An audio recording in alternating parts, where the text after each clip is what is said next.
Assalamualaikum warahmatullahi wabarakatuh. Perkenalkan, nama saya Dimas Maulana Rohaindi dengan NIM 2010301013. Di sini saya akan memenuhi praktikum dari Bapak Ali Jafar tentang PNF. Yang pertama, PNF itu adalah proprioceptive neuromuscular facilitasi. Yang pertama ada proprioceptive, adalah reseptor yang menerima rangsang di dalam sendi dan tendon.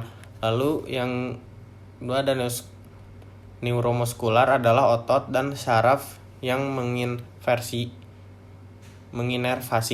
Lalu ada facilitation atau fasilitasi merupakan proses alamiah kebaikan dari inhibisi yang mempunyai arti spesifik sebagai efek yang dihasilkan di dalam saraf karena menerima rangsang berikutnya mempermudah timbulnya reaksi. Lalu ada filosofi PNF dan prinsip-prinsipnya. Hidup dalam pengertian tertentu sebagai serangkaian reaksi terhadap rangsang atau stimulus PNF mencoba memberikan rangsang sehingga diharapkan timbulnya reaksi-reaksi sesuai jenis rangsangannya yang tentunya bertujuan untuk memperbaiki kemampuan fungsionalnya. Lalu ada prinsip-prinsip PNF, perkembangan atau dasar latihan fungsional dalam PNF ini.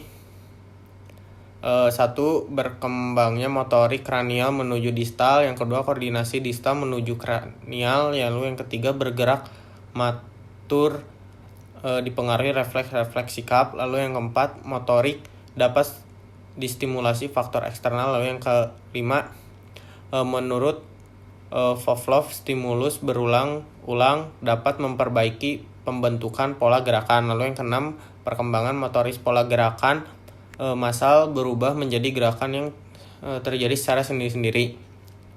Lalu yang terakhir atau yang ketujuh, perkembangan motorik dimulai dari berguling, merayap, merangkak, duduk, berdiri, berjalan. Yang selanjutnya, prinsip overflow. Impuls saraf motorik bisa diperkuat oleh pengaruh impuls saraf dari grup otot lain yang sinergis dalam waktu yang sama ikut berkontraksi. Selanjutnya, reseptikal inervatif, aktivitas refleks terfasilitasi apabila kontraksi otot antagonis tiba-tiba berhenti makin kuat, antagonis makin besar efek fasilitasnya. Baik, yang pertama ada stabilisasi. Stabilisasi ini cocok untuk pasien stroke. Stabilisasi ini untuk menstabilkan sendi-sendi yang kehilangan stabilisasinya. Yang pertama ini kaki tekuk, lalu sini, lalu kita bantu untuk miring. Nah, lalu suruh pasien untuk ke depan melawan lalu kita ke belakang untuk melawan tahanan. Pasien ini ke depan seperti gini, Pak, ke depan. Lalu kita tahan seperti ini. Lalu ke arah sebaliknya, Pak, ke belakang badannya. Lalu kita tahan ke depan. Nah, ini tuh kita memberi tahanan yang semakin kuat, lalu perlahan melemah. Nah, lalu bantu pasien untuk duduk seperti ini, kakinya ke sini. Lalu Bapak bisa tahan dengan posisi Bapak ini yang kuat. Lalu kita berdiri, ini kaki diluruskan, duduk. Lalu tangan ketika sudah duduk, lalu tangan posisi seperti ini dan kaki sudah diluruskan. Lalu pasien disuruh untuk melakukan dorongan ke depan, lalu kita ke arah sebaliknya ke belakang melawan tahanan pasien. Pak, badannya bisa ke depan. Nah, sudah. Lalu kita suruh pasien ke arah berlawanan ke belakang, lain kita tahan ke depan. Ke belakang. Baik, jika sudah posisi duduk ini, lalu kita beri rangsangan proprioceptif dengan menggoyang-goyangkan bahu pasien. Lalu suruh pasien untuk seluruh badannya itu ke kanan, lalu kita beri tahanan ke kiri atau ke arah sebaliknya. Ya Pak, ke kanan. Nah, lalu ke arah kiri dari arah saya, Pak. Kita beri tahanan ke kanan, Pak. Baik, kalau sudah pasien dengan posisi ini, lalu pasien dengan bagian lumpuh, kakinya bisa ke depan sedikit, lalu kita pegang untuk berdiri di bagian pinggangnya. Lalu pasien bisa dibantu dengan berdiri, tarik sedikit.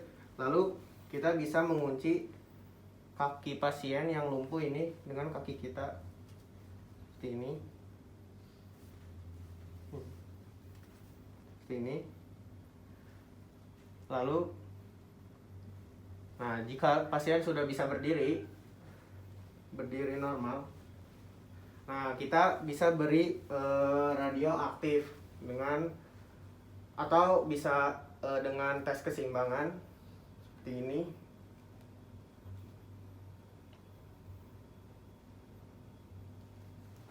Baik, kalau sudah seperti ini, lalu kita bisa memberikan tahanan. Pasien bisa ke arah kiri, lalu kita beri tahanan ke sebelah kanan. Lalu bisa sebaliknya, pasien ke sebelah kanan, lalu kita beri tahanan ke kiri. Ini. Baik, selanjutnya kita akan beri tahanan depan belakang. Pasien bisa menyulurkan badannya ke depan, lalu kita beri tahanan ke belakang, dan begitu sebaliknya. Yang pertama, tangan pasien memegang bahu kita, lalu suruh pasien ke arah seluruh badan ini ke belakang, lalu kita beri tahanan ke depan. Baik Pak, ke belakang, kita beri tahanan ke depan, lalu sebaliknya pasiennya ke depan, lalu kita beri tahanan ke belakang. Baik Pak, depan. Baik, selanjutnya kita latihan berjalan. Setelah posisi pasien berdiri tegak, lalu kita pegang dari belakang, kita pegang pinggangnya seperti ini. Lalu pasien bisa berjalan secara perlahan, ya Pak, kanan, kiri, kanan, kiri, kanan, kiri. Sekian video saya, kurang lebihnya mohon maaf. Wassalamualaikum warahmatullahi wabarakatuh.